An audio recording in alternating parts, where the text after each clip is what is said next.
இட்லி சாம்பார் செய்கிறது ஈஸிங்க. சுவை வந்து கூடுதலாக இருக்கும்.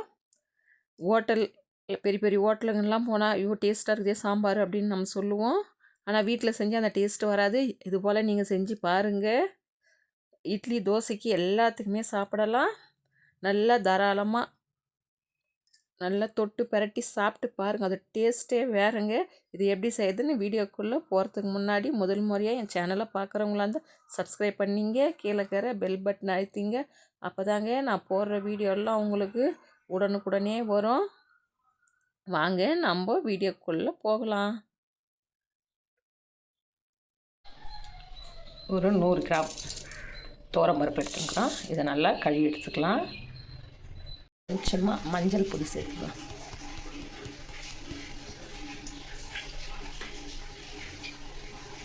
பூண்டு ஒரு 4 பல்லு போட்டுக்கோங்க. ஒரு 400 கிராம் தண்ணி பொடி போட்டு மூடிடலாம்.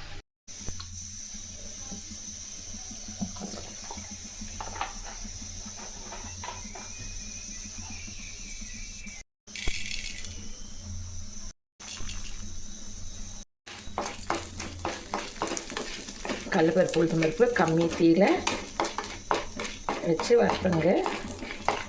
வெந்தயம் கொஞ்சமாக போட்டுங்க. சீரகம்,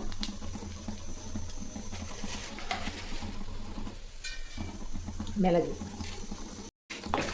பருப்பு, மிளகு, சீரகம் எல்லாம் நல்லா வறுத்துடுச்சு பாருங்கள்.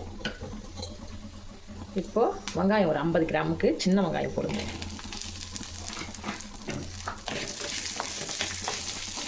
வெங்காயம் எந்த அளவுக்கு வதங்கினா போதுங்க. இது கூட பெரிய சைஸு தக்காளி ஒன்று கட் பண்ணி வச்சுக்கிறேன். இதையும் சேர்த்துக்கலாம். கொஞ்சம் அந்த பச்சை வாசனை போகிற வரையும் நல்லா வதக்கி எடுத்துக்கலாங்க. இந்த அளவுக்கு வதங்கினா போதுங்க. நமக்கு தேங்காய் டீஸ்பூனில் 2 டீஸ்பூன் தேங்காய் துருவி வச்சுக்கிறேன். அதையும் சேர்த்துக்கலாம்.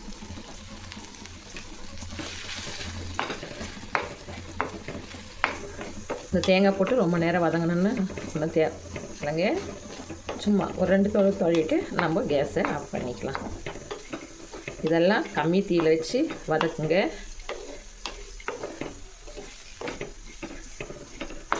இது ஆறி வரட்டும். நம்ம மிக்சியில் அரைச்சிக்கலாம். கடாய் நல்லா காஞ்சிடுச்சுங்க. எண்ணெய் ஊற்றிக்கலாம். எண்ணெய் நல்லா காஞ்சிடுச்சு. கடுகு போட்டுக்கலாம். 2 காஞ்ச மிளகா கட் பண்ணி வச்சுன்னா அதை போட்டுக்கலாம். ஒரு 100 கிராம் சின்ன வெங்காயம் நல்லா வதக்கலாம். கொஞ்சம் கறிவேப்பிலை போட்டுக்கலாம். தக்காளி ஒன்று கட் பண்ணி வச்சுக்கிறோம். அதையும் சேர்த்துக்கலாம். அதில்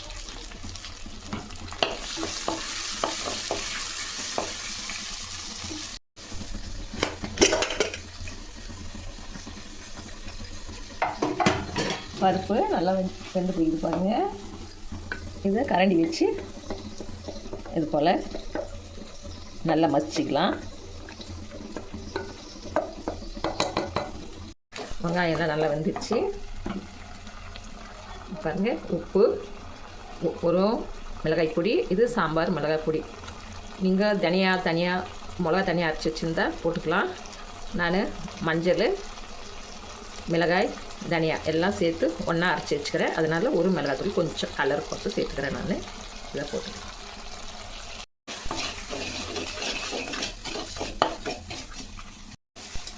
இல்லை நல்லா வதங்கிடுச்சு. நம்ம பருப்பு எடுத்து வச்சு அதை சேர்த்துக்கலாம்.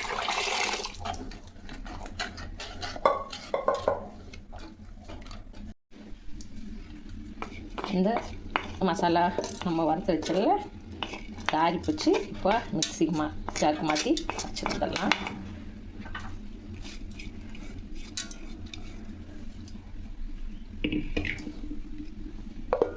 போய் அரைச்சி வந்துடலாம். நம்ம இது போல் ரொம்ப நைஸாக அரைச்சி எடுத்துங்க. நம்ம தாளித்து பருப்பு ஊற்றினால அதில் இதை சேர்த்துக்கலாம். சாம்பார் நல்லா கொதிக்க பாருங்க.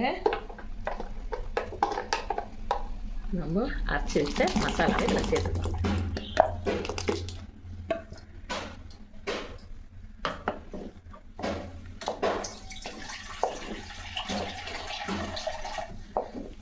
தண்ணி கொஞ்சம் சேர்த்துக்கலாம், திக்காகிடும். நம்ம கடலைப்பருப்பு, உளுத்தம் பருப்பு, வெங்காயம், தக்காளி எல்லாம் அரைச்சி ஊற்றிருக்குறோம். பருப்பு சேர்த்துக்கிறோம். அதனால் தண்ணி இப்போயே கொஞ்சம் தாராளமாக வச்சுங்க. கொதி கொஞ்சம் திக்காகிடுது. நெல்லிக்காய் சைஸ் புளி ஊற வச்சு, சின்ன நெல்லிக்காய் சைஸ் இருந்தால் போதுங்க. ரொம்ப புளி போனால் கொஞ்சமாக புளி சேர்த்துங்க.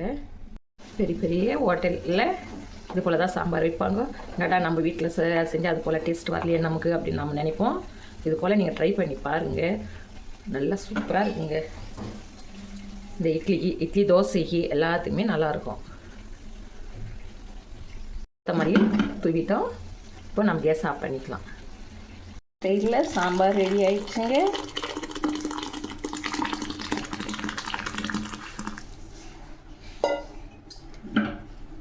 இது போல் நீங்களும் ட்ரை பண்ணி பாருங்கள். உங்கள் ஃப்ரெண்ட்ஸுங்களுக்கெல்லாம் இந்த வீடியோவை ஷேர் பண்ணுங்கள். மனமான சுவையான ஹோட்டல் சாம்பார் ரெடிங்க. நம்ம அடுத்த வீடியோவில் சந்திக்கலாங்க.